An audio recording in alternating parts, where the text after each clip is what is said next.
Hey,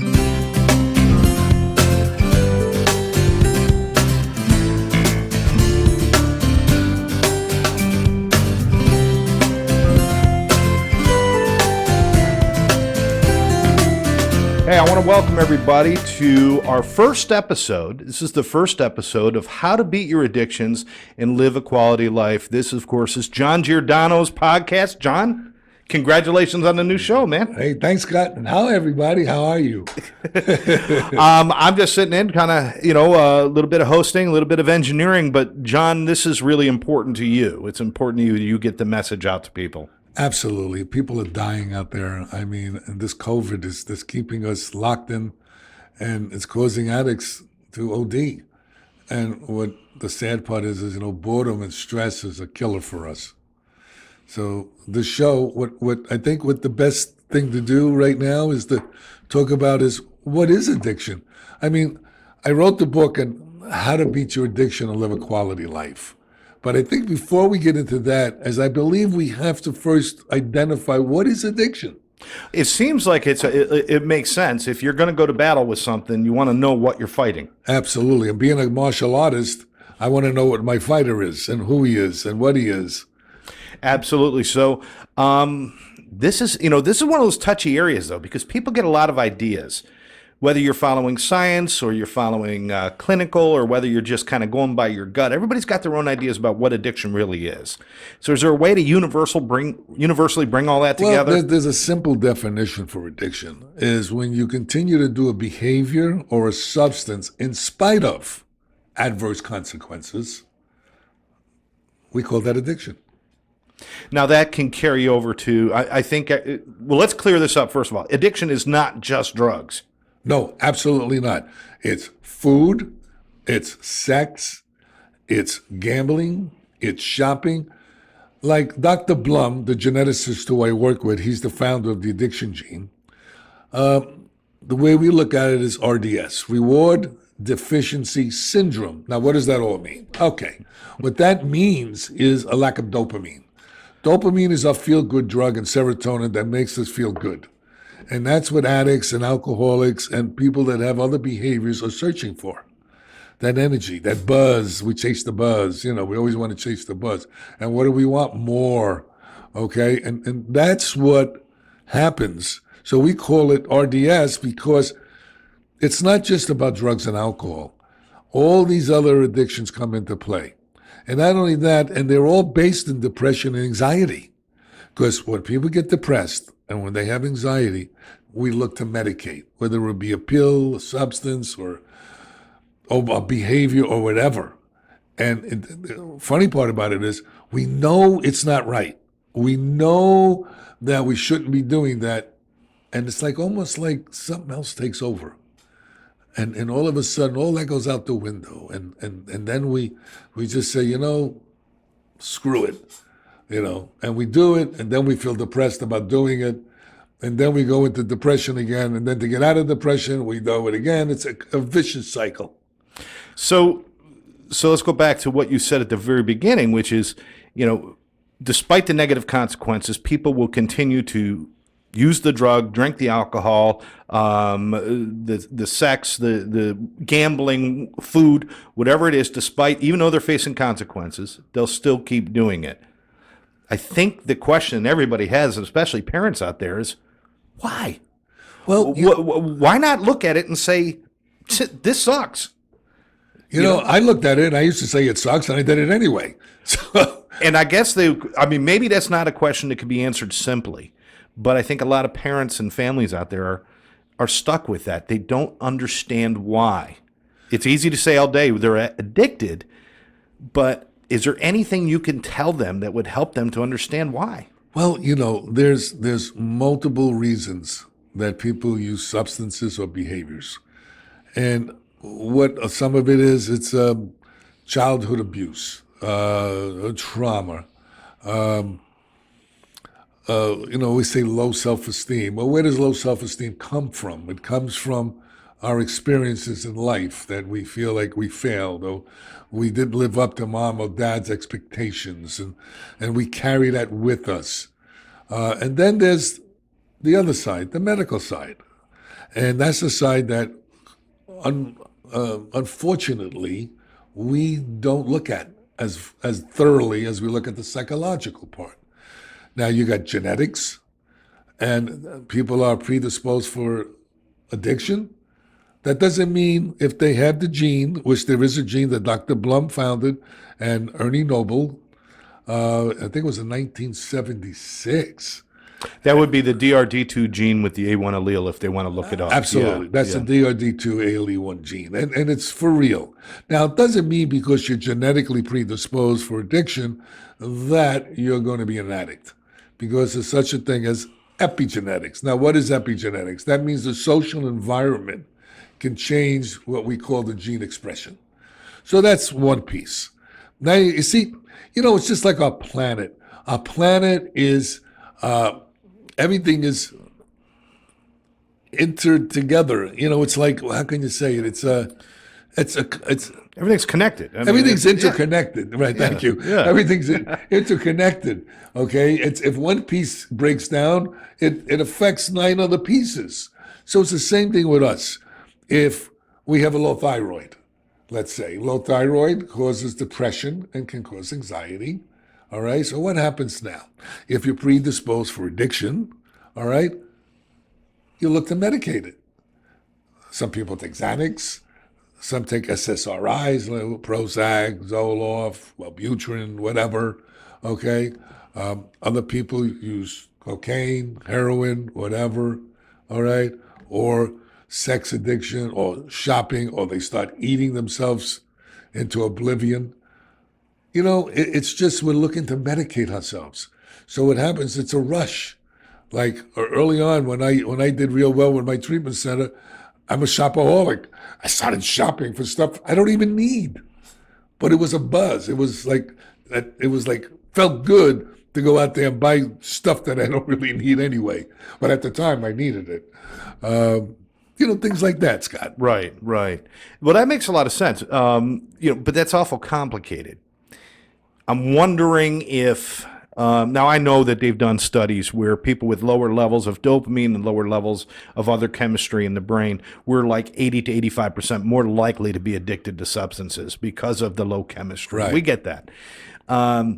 Does this absolve the person with the addiction problem from any responsibility? I think a lot of people are thinking that. Well, if you're saying this, that it's biochemistry or it's trauma, does that mean it's not their fault and so they're absolved of all their wrongdoing? I know it's a slippery slope there, John. I don't know about fault. It's like if you have diabetes, is it your fault? Well, it could be.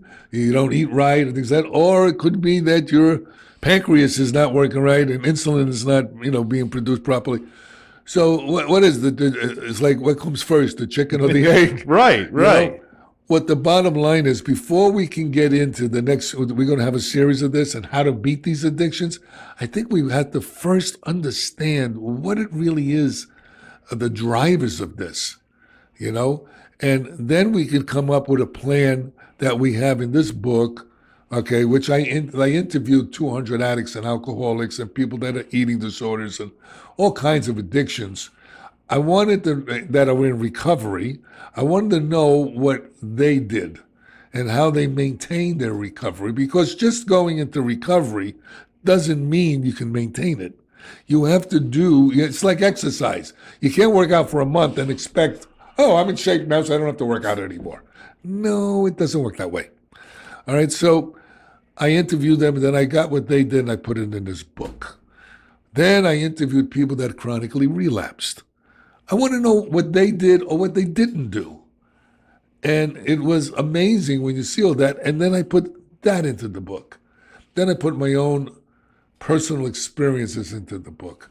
And then there's a diet in the book, and there's research to back up what I say, because who's going to listen to me?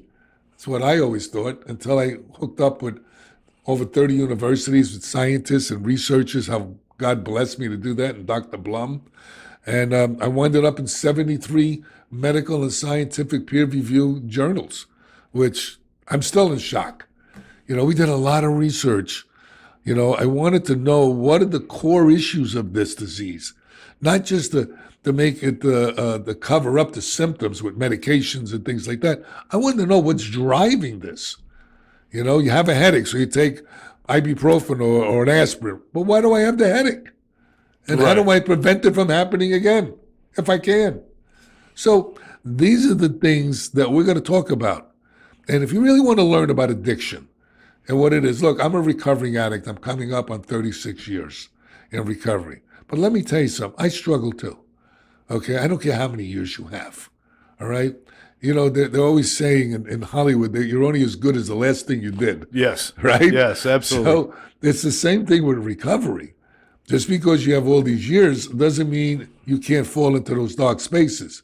I mean, I've been depressed. I've been fighting with different things in my mind, and you know, and then that goes away, and I work on myself, and I do all the things that I know work.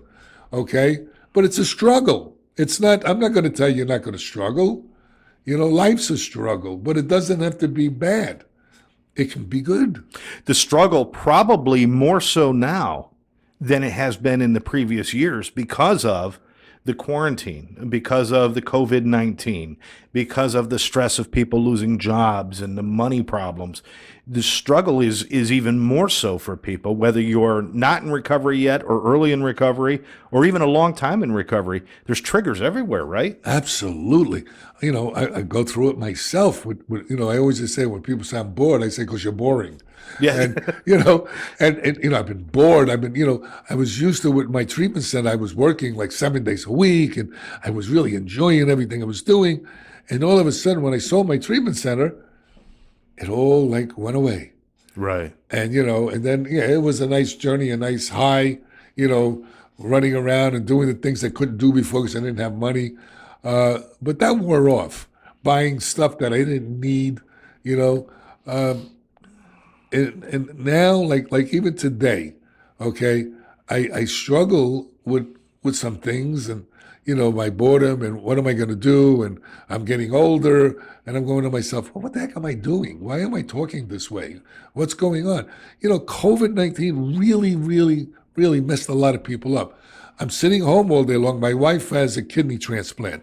So I have to be real careful where I go and what I do, because if she catches this, she's dead.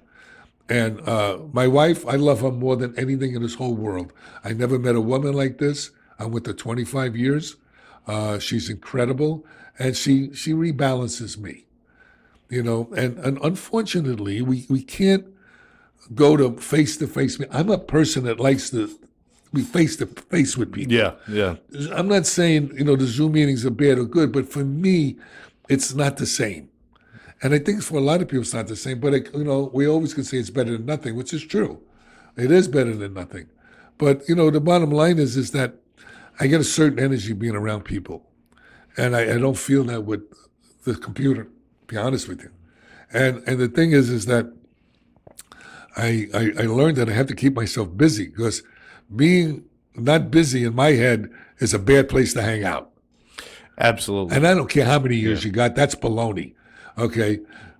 The bottom line is that you have to practicing what you've learned and stick to the basics. If you don't do that, you're screwed. And people out there, parents out there, look, my children are addicts, recovering. Okay. And the bottom line is that thank God I'm in recovery, because my son always tells me, Dad, if it wasn't for you being in recovery, I don't know what I would have did. And it's true. If I was down that slippery slope, I would have brought them down with me. I mean, I know a lot of parents, they smoke pot with their kids. Oh, it's okay. Listen, if you have to use a substance to medicate yourself or change your mood, something's wrong. Why can't you do it yourself? Why can't you do it yourself? That's the question you have to ask yourself. Well, I think it's important that while we're talking about this, and we started this with kind of defining addiction and giving people information about addiction. Now we're talking about how addiction is even more dangerous right now. So I'm thinking that people listening to this podcast, more likely we're going to be talking to families right now, because people who are in the throes of addiction probably can't hear this message right this moment. So for families, given the fact that we've defined addiction and told them what it was, defined how difficult problems are right now, is there an urgency that if you know somebody who needs help, you have to help them now? Is there a greater urgency now than ever? Let's look at it this way. There's a 52% increase in ODs, people that are dying. Yes. Okay. Is there an urgency? A disease like this? You bet there is. We're responsible for our choices in life, all of us. I don't care if you have addiction or not. The bottom line is that there is help out there, and it's more prevalent now than ever before. I never even knew what treatment was. I never even heard of treatment. I never even knew any of this stuff. And part of the things that drive addiction, which we didn't talk about yet, is your gut, your microbiome. That's where dopamine and serotonin is manufactured. Right. It goes up what is known as the vagus nerve into your brain. Now, if your gut's messed up, the rest of you is messed up. We're a system. We're not just one little piece like a head walking around. And that's the problem with addiction treatment. We only talk to the head. But what about the body? We're interconnected, just like our planet is interconnected. You know, our universe, they're finding out, is interconnected. Everything is connected to everything else. And we have to realize that. And what we're going to talk about in later podcasts is how to defend yourself, how to live a quality life, how to enjoy the life you have. You know, there's a saying, as you walk by a guy that has no shoes and you say, oh, look at that poor guy. Then you meet a guy with no feet. So, you know, as bad as things get, that's why I wrote another book. And it was very difficult. And this is the book I wrote. You know, the kid from the South Bronx who never gave up.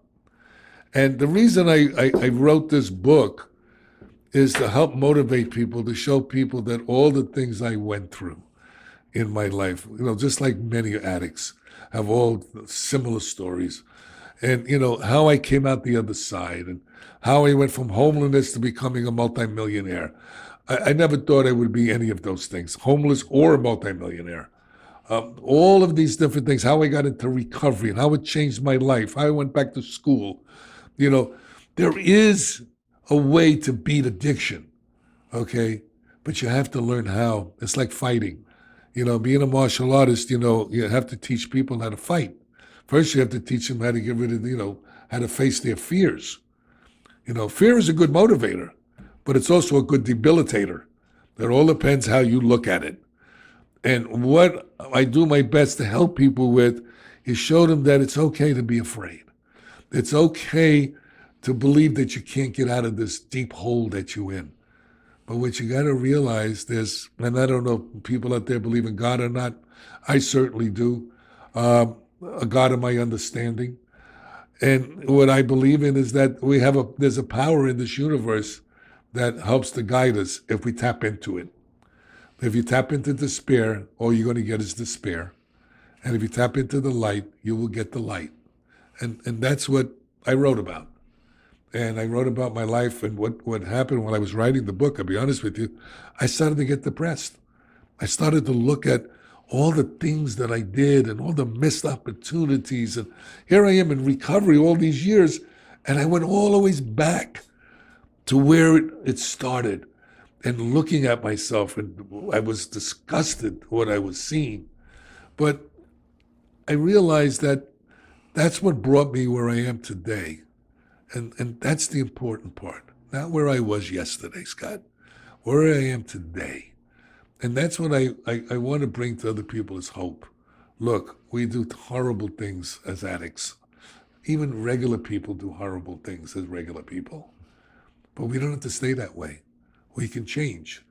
And what these shows are going to be about is to show you how to change. You know, if you want to be a champion, you learn from champions. You don't learn from people that lose. And, you know, people that are in recovery that this book talks about, I consider champions. And that's what we're all about. That's what it's all about. I want to, and I don't want to give away anything about the books or the coming shows because we're going to be talking a lot, but I want to make it really clear when we're defining addiction, when we're talking to these people about what addiction is and everything, it is not something that will self-correct. It is not something that'll just go away if you wait it out. You needed help. I mean, there's no herd mentality? There's no. Whoa.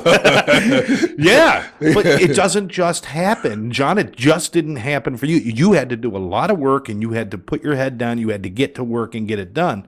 But you didn't do it by yourself. Absolutely not. And And you so don't have to do it by yourself. We don't want people. And I don't want you to think that your son or daughter or mother, father, brother, sister, husband, or wife is just going to one day wake up and say, oh, there's the answer and it's going to work. That doesn't happen. You need help, right? Listen, I did so many interventions with family members and people that felt, and being a father of addicts and being an addict myself, I kind of feel like I got a little better insight than most people because I come from all different, and then being a therapist. So here I am in all these different positions. I understand the pain, the anguish that families go through. When I looked at my son, who I always wanted a son, was going to die, oh my God, my heart was broken into 50 million pieces. But because of recovery and because of my support system, not just because of my own head. If it's my own head, I'm in trouble. Okay? But I have support. I have, whether you believe in the self-help groups or not, or therapy or not, all I can tell you is this. My own thoughts, my own way of doing things never worked. What do I base that on? My history. Simple. Okay? But when I got into recovery and I went to self-help groups, when I went to therapy, when I was able to be vulnerable, when I was able to talk about what was going on inside of me instead of stuffing it way down like I always did, I felt better. And I didn't understand, why would I feel better? Just talking about something, I feel better. I never talked. I didn't want to show weakness. What are you kidding? I don't want to let anybody know what I did. I don't want to be vulnerable. I don't want people to see the real John. I just want to show you this picture that we walk around with, But when I did do that, everything changed. I never thought it would, but it did. Here we are. Well, that's excellent. If you don't understand, if this didn't fill you in and give you the answers that you wanted, you could certainly call John if you want some more information. Give him a call at 786-271-5732. Or you can go to he's got a very comprehensive website that explains a lot of this that we've been talking about at holistikaddictioninfo.com. All that information's on your screen. But John, I think at the end of the day, whether you understood what you were talking about, whether they understood or not, the only thing that matters is get professional help. That's really the only thing that matters. Absolutely. You can figure out all the details later, and you can make your own determinations later, but get the help now because overdoses don't wait. Well, there's a saying, and I hope I don't insult anybody, but usually we find out the families are sicker than the addicts.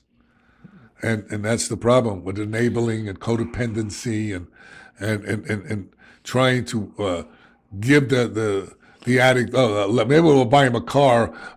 Maybe if we get him an apartment, he'll feel better. Or maybe if we just ignore what he's doing, it'll go away, it'll get better, and on and on and on and on.